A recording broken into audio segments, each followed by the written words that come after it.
Hello students, class 1 में आज जो हमारा चैप्टर रहेगा वो रहेगा सॉलिड स्टेट। तो चैप्टर नंबर फर्स्ट है, ये आपके यहाँ से आगे लिखता हूँ। नाम है चैप्टर का सॉलिड स्टेट। पढ़ना किसके बारे में है? सॉलिड के बारे में। मैटर की आपको पता 3 स्टेट होती है, सॉलिड, लिक्विड, गैस। तो गैसीय स्टेट को हम +1 क्लास में ऑलरेडी डिस्कस कर चुके हैं और 12th क्लास में हम चैप्टर नंबर 1 में सॉलिड स्टेट डिस्कस करेंगे और चैप्टर नंबर 2 में लिक्विड स्टेट डिस्कस करेंगे। तो आपको सॉलिड के बारे में कुछ बातें पहले से ऑलरेडी मालूम है। सॉलिड जो होते हैं वो क्रिस्टलाइन होते हैं और सॉलिड की शेप और ज्योमेट्री जो है वो फिक्स होती है, ये चीज़ें आपको पता है। और सॉलिड के जो पार्टिकल्स होते हैं उनके बीच में फोर्सेस ऑफ अट्रैक्शन बहुत ज़्यादा स्ट्रॉन्ग होते हैं। तो मुझे यहाँ पर आपको पढ़ाना है, मुझे यहाँ पर सिर्फ आपको एक वैसे तो सॉलिड में 2 टाइप है, क्रिस्टलाइन सॉलिड और एमरफस सॉलिड। मुझे आपको सिर्फ क्रिस्टलाइन सॉलिड को ही पढ़ाना है। तो ये सारा जो चैप्टर है क्रिस्टलाइन सॉलिड पे ही पूरा बेस्ड है। तो हम सबसे पहले क्या करते हैं, टाइप्स ऑफ सॉलिड। तो चैप्टर का नाम क्या बच्चों? Solid state.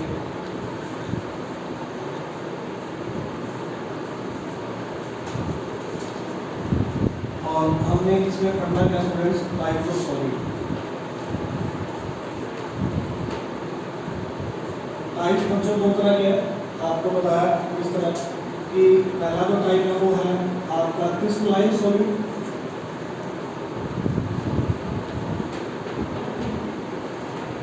ठीक है, और दूसरा जो है वो है आपका एमरफस सॉलिड।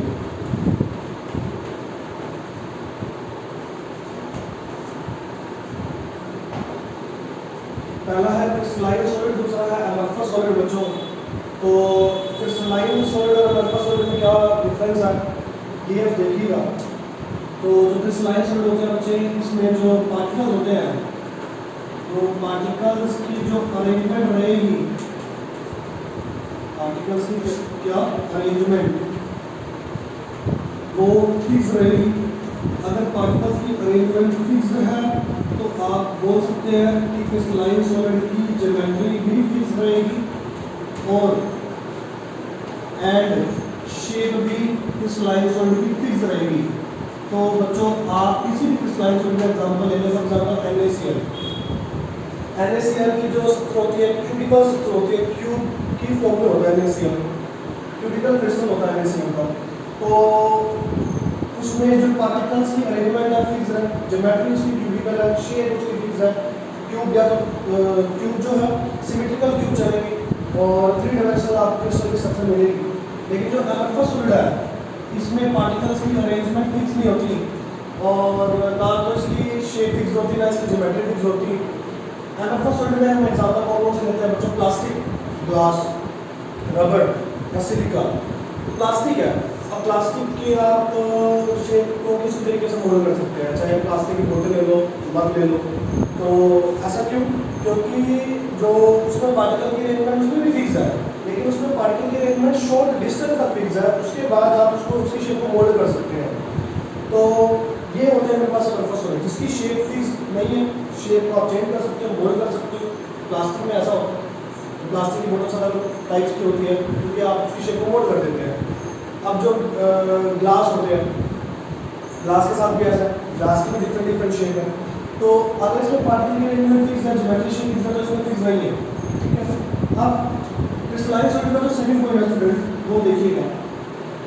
सेकंड पॉइंट बच्चों यहाँ पर ये है कि इनका जो मेल्टिंग पॉइंट होता है वो शार्प होता है, या फिर आप लिख सकते हैं इनके पास they have definite heat of fusion. Definite heat of fusion. Heat of fusion का मतलब बच्चों क्या है? Heat of fusion. फ्यूजन का मतलब क्या है? किसी 1 किलो सॉलिड को क्रिस्टलाइन सॉलिड को आपने लिक्विड में मेल्ट करने के लिए जो एनर्जी रिक्वायर है उसे बोलते हैं हीट ऑफ फ्यूजन। तो यहाँ पर अगर क्रिस्टलाइन सॉलिड को मेल्ट करना है तो मेल्टिंग पॉइंट कैसा चाहिए? शार्प मेल्टिंग पॉइंट चाहिए।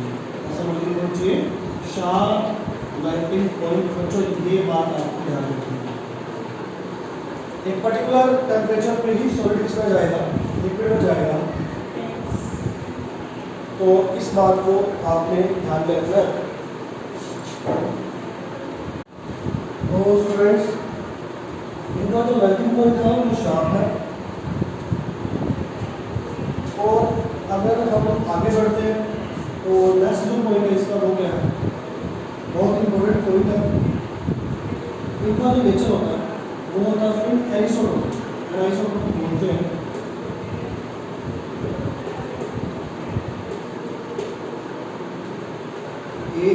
ANISOTROPIC। स्लाइसोट्रोपिक जो होते हैं नेचर में कैसे होते हैं, एनाइसोट्रोपिक होते हैं नेचर में। अब ये एनाइसोट्रोपिक का मतलब क्या है इसको ज़रा ध्यान से समझिए। अब हमारे पास है स्लाइसोट्रोपिक, और मैंने जो स्लाइसोट्रोपिक का एग्जांपल लिया इसका NaCl का।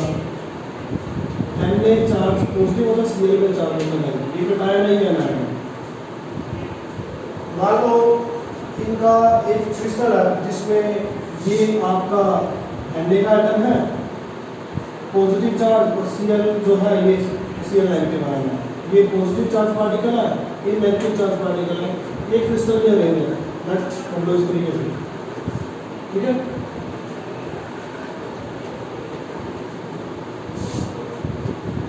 अब ये इस तरीके से अरेंज है, ये हमने कंसीडर कर लिया। तो मुझे एनाइसोट्रोपिक का मतलब बता दें। तो फिर जब आप मान लो इस डायरेक्शन में मूव करते हैं तो आप देखते हैं कि एक कटायन के बाद जो आता है बनाया होता है, ठीक है। लेकिन जब आप इस डायरेक्शन में मूव करते हैं तो आप देखते हैं कि कटायन आया, यहाँ भी कटायन, यहाँ भी कटायन, यहाँ भी कटायन। तो आप इस डायरेक्शन में मूव करते हैं तो तीनों पार्टिकल रहते हैं मेरे नेगेटिव चार्ज। अब एक कटायन और एनायन के बीच में फोर्सेस अलग होते हैं, और ये जो सोडियम का एटम है इनके बीच में जो फोर्सेस हैं वो अलग टाइप के फोर्सेस हैं। यहाँ पर क्लोरीन आयन, जो क्लोरीन के आयन है के बीच में अलग टाइप के फोर्सेस हैं। अगर इस डायरेक्शन में फोर्सेस अलग है तो फिजिकल प्रॉपर्टी की वैल्यू भी अलग होगी। सेम अगर इस डायरेक्शन में भी फोर्सेस अलग है तो फिजिकल प्रॉपर्टी की वैल्यू भी अलग होगी। तो एनाइसोट्रोपिक का मतलब क्या है, यहाँ पर एनाइसोट्रोपिक का मतलब है कि इसका मतलब हम लिख रहे हैं एनाइसोट्रोपिक, इसका मतलब है डिफरेंट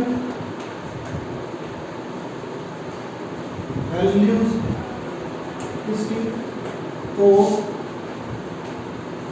फिजिकल प्रॉपर्टीज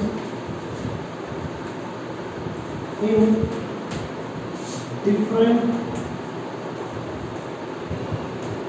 डायरेक्शन। अब ये जो बच्चों फिजिकल प्रॉपर्टी कौन सी है, एग्जांपल की तौर पर मैं रिफ्रैक्टिव इंडेक्स ले रहा हूँ। रिफ्रैक्टिव इंडेक्स मतलब स्पीड ऑफ लाइट। और देखो तो मैं इस डायरेक्शन में जाता हूँ तो लाइट की स्पीड कुछ जो भी है, इस डायरेक्शन में जाए तो लाइट की स्पीड चेंज मिलेगी, इस डायरेक्शन में लाइट जाए तो लाइट की स्पीड क्या मिलेगी, चेंज।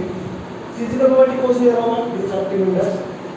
तो क्यों चेंज है, क्योंकि आयंस के बीच में अलग तरह के फोर्सेज हैं, ये कटायन के बीच में अलग तरह के फोर्सेज हैं, और आयन और आयन के बीच में अलग तरह के फोर्सेज हैं। हमने यानी आयन सॉलिड लिया, और आयन सॉलिड में आपको आसानी से पता चल रहा है कि अलग तरह के पार्टिकल्स में अलग तरह के फोर्सेज हैं, तो फिजिकल प्रॉपर्टी की वैल्यू भी डिफरेंट होगी, मतलब मेटालिक स्ट्रेंथ भी अलग होगी और रिफ्रैक्टिव इंडेक्स भी अलग होगा। तो अगर मैं एटॉमिक सॉलिड की बात करता तो उसमें पार्टिकल्स की अरेंजमेंट दिखाता तो वो भी आप बता सकते थे। तो अगर हम एक और एग्जाम्पल लें, अब मैं एटॉमिक सॉलिड की बात करूँ तो उसमें इस तरीके से एटम्स लगेंगे, ठीक है।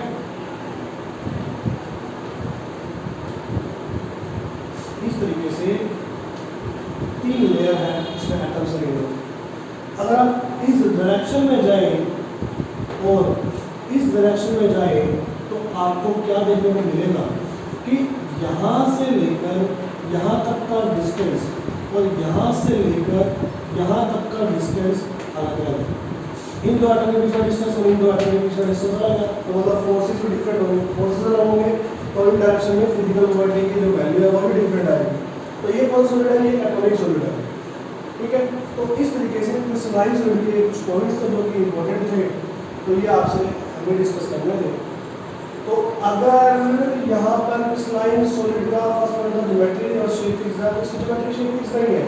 अगर इनका मेल्टिंग पॉइंट शार्प है तो परफेक्ट सॉलिड का मेल्टिंग पॉइंट शार्प नहीं होता। जैसे पॉलीथीन जब जलती है तो किसी भी रेंज ऑफ टेम्परेचर में वो जलती रहती है। और अगर ये एनाइसोट्रोपिक है नेचर में, तो जो अमरफस सॉलिड होते हैं ये होते हैं आइसोट्रोपिक। आइसोट्रोपिक का मतलब क्या होता है, हर डायरेक्शन में फिजिकल प्रॉपर्टी की वैल्यू भी सेम होगी।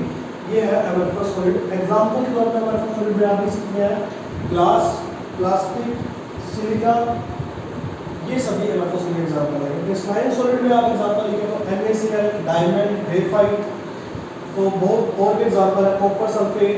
तो ये सारे एग्जांपल रहते हैं मेरे पास किसके, क्रिस्टलाइन सॉलिड। तो स्टूडेंट अब हमने इस चैप्टर में आगे कंटिन्यू करना है, तो अब हम इससे आगे क्या पढ़ते हैं स्टूडेंट, ये देखिए। अब हम पढ़ेंगे बच्चों क्रिस्टलाइन सॉलिड के कुछ टाइप्स, कितने तरह के क्रिस्टलाइन सॉलिड हैं।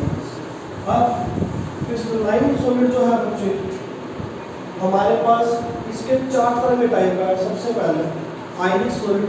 आयनिक सॉलिड में आपको पता है यहाँ पर आयनिक सॉलिड का मैंने एग्जांपल भी दिया था, तो आपको लिख कर बताता हूँ। हमने क्या पढ़ना है, क्रिस्टलाइन सॉलिड के types.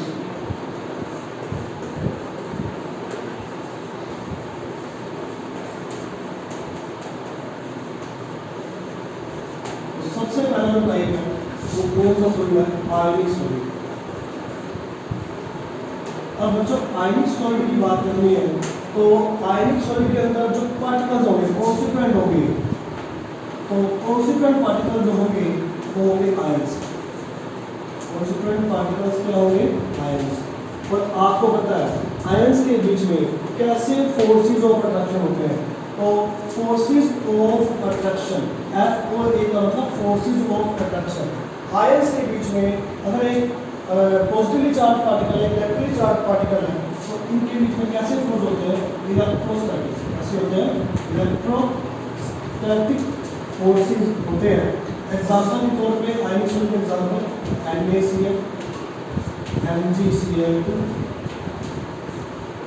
CaCl2, ZnS, zinc blending से जिंक सल्फाइड।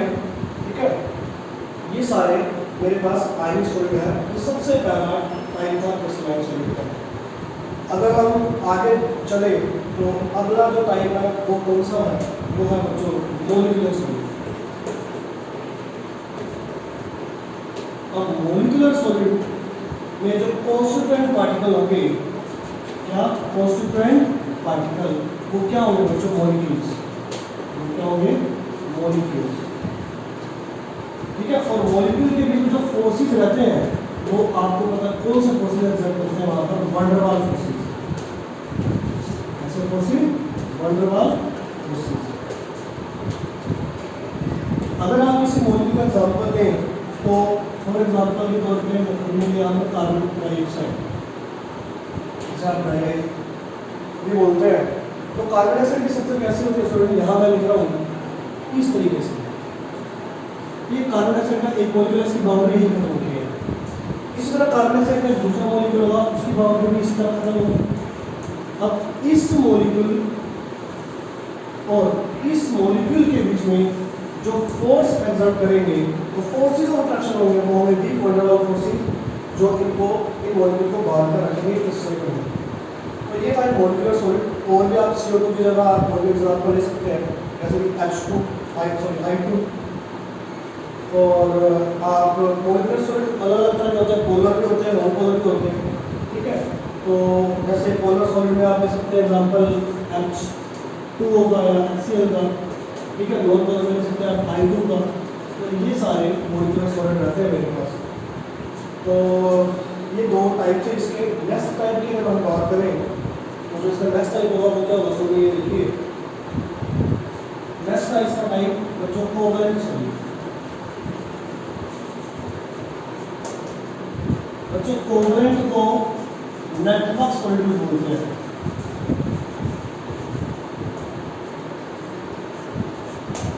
ठीक है, तो इसमें जो कॉन्स्टिट्यूएंट पार्टिकल्स होंगे बच्चों वो होंगे एटम्स। क्या होंगे, एटम्स। ठीक है, और अब एग्जांपल अगर हम ले नेटवर्क, अगर इनका जाल की तरह एक इनकी स्ट्रक्चर होगी और आपको पता है कोवैलेंट सॉलिड कौन कौन से होते हैं टाइप।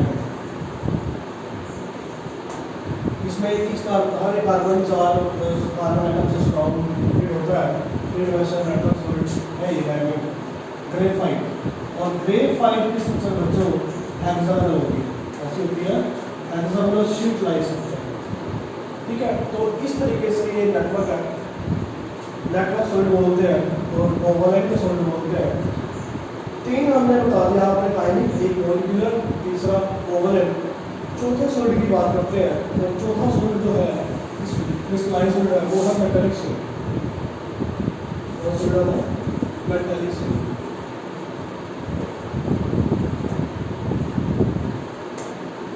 अब मेटालिक सॉलिड के अंदर जो कॉन्स्टिट्यूएंट पार्टिकल्स रहेंगे वो क्या रहेंगे, मेटल्स या एटम्स या मेटल एटम्स, मेटल के जितने भी एटम्स हैं वो रहेंगे। और जो फोर्सेस होंगे, फोर्सेस ऑफ अट्रैक्शन होंगे, अब मेटल और मेटल के एटम के बीच में जो बॉन्ड रहेगा वो रहेगा मेटालिक बॉन्ड। कौन सा बॉन्ड रहेगा, मेटालिक बॉन्ड। और मेटालिक क्रिस्टल का अगर आप एग्जांपल लेते हैं तो जिंक सॉलिड,